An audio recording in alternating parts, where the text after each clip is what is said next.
Hello friends, welcome back to this online lecture series on structural failures and repair process. Now, as we have discussed in the previous lecture, we have given you the overview of the preface of this particular subject that is going to be there, and in that the first topic that we are going to cover is going to be the evaluation of the structure of the condition assessment of the structure. Right? So if we talk about the condition assessment of the structure or the evaluation of the structure, then in today's time it has become very important to provide a viable solution for any kind of construction failure that is going to take place. And in order to give a viable solution, the first and foremost step is going to be the evaluation of the structure or the condition assessment. Because until and unless you are able to identify the correct reason behind this failure, then until then you cannot provide a suitable solution. So if you talk about the evaluation of the structure or the condition assessment of the structure, then the first and foremost or the chronological sequence in which this particular evaluation should be carried out is listed over here. Is that first you do the condition assessment of the structure, where you do a site visit, you make observations, you take records of certain things, you measure the deflections, and you make a couple of videos, you take necessary photographs, and you come back to the office, you document everything, and then you analyze the entire problem. And based on the analysis result, then you decide that this is going to be the particular reason, the result of which the failure is taken. Right? This entire process is going to be termed as the evaluation. Once the evaluation of structure is done, then you will be able to identify the reason for construction failure. And once the reason for construction failure is known, then you will move on to the repair and rehabilitation of the structure. So if we talk about the evaluation of the structure, then evaluation of the structure is going to be done based on certain objectives. Now, what can be these objectives wherein the evaluation of structure will come in? So, here four major objectives are listed under the category of the evaluation of the structure. If you look at these objectives one by one, then the first objective is to determine the feasibility of changing the use of the structure. For example, a building is going to be a residential building. Now, due to some reason, the residential building is converted into a commercial building, or it is converted into a hospital building, which is also known as an institute. So as a result of that, when you are going to change from residential to institutional building, then as per the provisions of IS code, the live load criteria will change, the dead load criteria will change. Along with that, the importance factor that you are going to consider for seismic design will also change. For example, the present IS code is telling that for residential building up to 200 people, the importance factor value has to be taken as 1. But if the same building is an institutional building, then the importance factor has to be taken as 1. Right? So whenever these kind of any modifications are there, where the occupant is changed, and as a result of that, the utility of the building is also changing, then as a result of that, the evaluation of structure will come. Along not only about the change of use of the structure, but if the enlargement of the structure is also there, right? If enlargement of the structure is also there, therein also that case it needs to be checked whether the building is sufficient enough to resist the new forces that are going to be added up. Because when you are going to enlarge the building, the mass of the building is going to increase, and when the mass of the building is going to increase, then inertia forces are also going to increase. Right? So as a result of that, the first objective where the evaluation of structure is going to be coming into picture is the change to determine the feasibility of change in the use of the structure.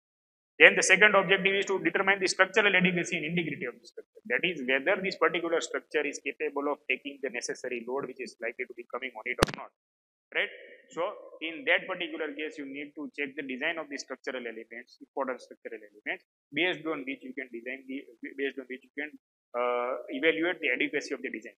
And once, if it is okay, then only then it can be further brought into the function.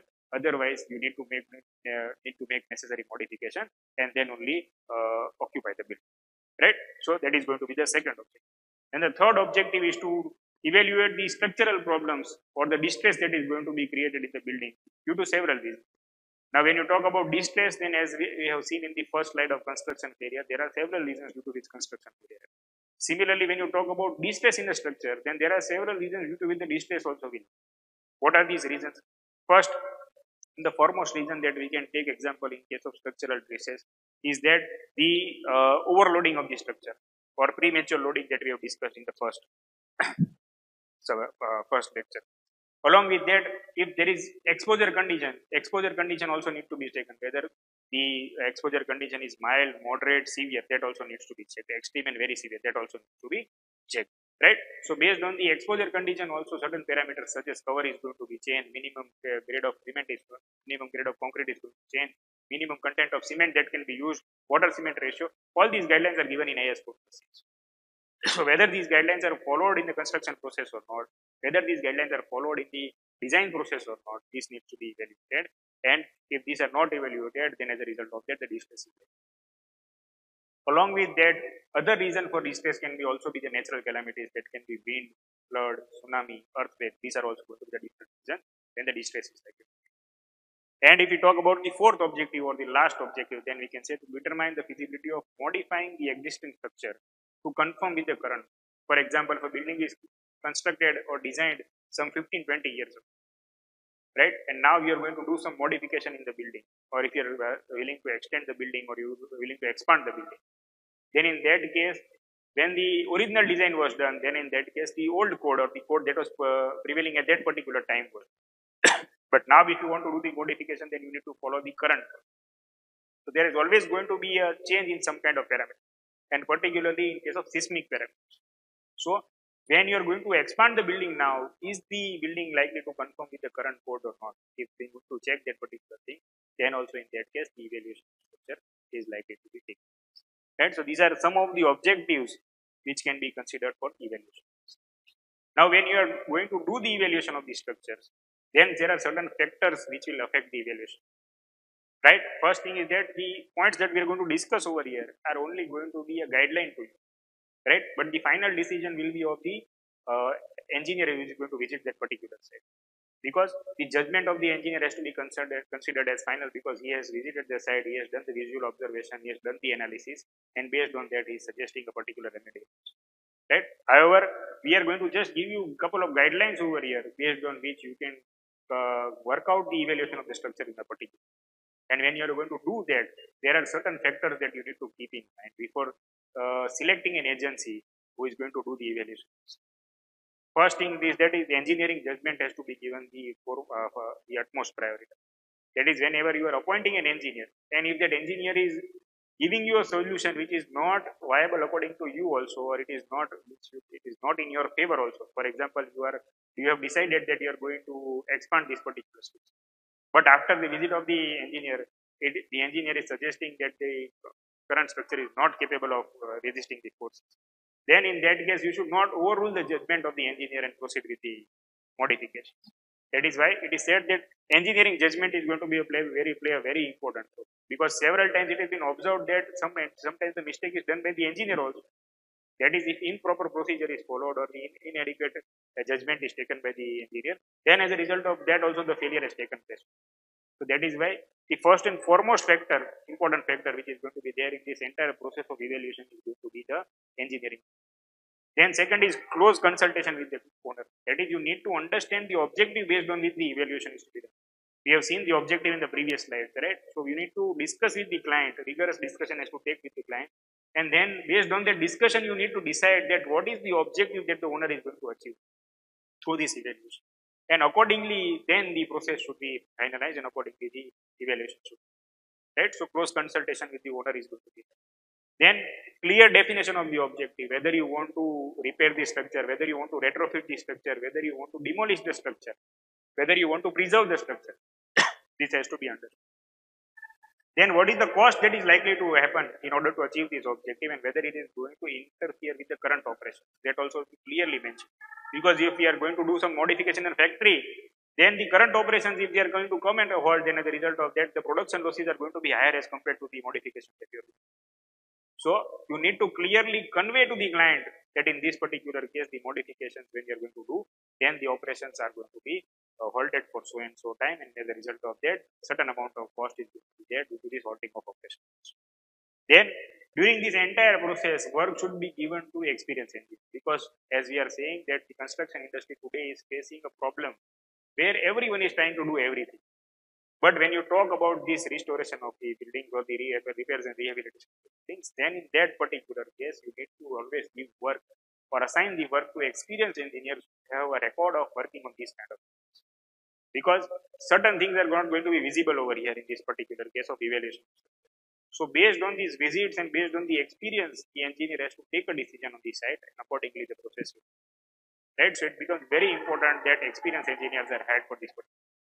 And along with experienced engineers, you need to also have experienced contractors who are having a history of working on these kind of projects, right?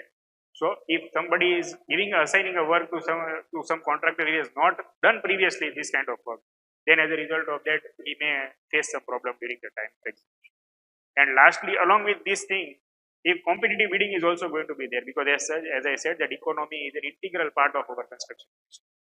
So just if somebody has done a very low bidding, that does not mean that the work should be assigned. But along with the cost, the experience of working on these projects should also take into consideration, and accordingly the work should be assigned. Right? Then if we look at the definitions, that is based on the discussion with the client, you will be able to get an idea that whether the client wants to preserve the structure, whether he wants to do the rehabilitation, whether he wants to do repair, whether he wants to do restoration, or whether he wants to do the strengthening. Right? So there is a very minute difference which is there between all the 5 definitions that are listed over here. If you talk about preservation, the preservation is basically the art of maintaining the structure in a particular condition without allowing further deterioration. And if we talk about rehabilitation, that the process of repairing or modifying a structure to bring back to a desired useful condition, right? That particular process is going to be known as the rehabilitation. And lastly, if I talk about strengthening, the strengthening is basically increasing the load carrying capacity of the structural elements in order to ensure that they are capable of resisting the loads that are likely to be. So what is the ultimate objective, that can be only inferred after continuous or rigorous discussion with the client. And once you discuss with the client, then you will get an idea about what actually the client wants or what is actual objective. And once you are getting an idea, then you can see these 5 definitions, and based on these 5 definitions, you can select a particular, whether he wants to preserve the structure, whether he wants to repair the structure, or whether he wants to do the strengthening. Right? So understanding of these 5 definitions is also very important. And if we look at the stages of evaluation in the sequence in which the evaluation should be done, then the first stage of the evaluation is the preliminary investigation, where the initial site visit is done and certain things are observed, and you check whether the actual objective that is proposed by the client is feasible or not, right? Then the second stage is detailed investigation, where if you feel that the feasibility is there to go ahead and investigate further and then recommend a solution, then you go to the next step, which is detailed investigation. After detailed investigation, you do the work of documentation. Then after documentation, if you feel that certain types of tests need to be carried out in order to ensure the strength of the materials that are already used in the building, then in that case the field observation and condition survey comes into picture.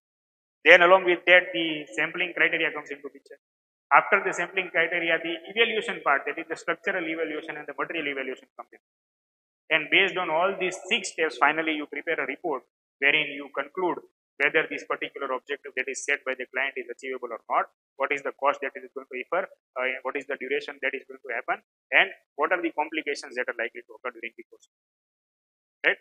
And you discuss these things in detail with the client, you submit your report, and once everything is finalized, then you select an experienced engineer and an experienced contractor to carry out the site.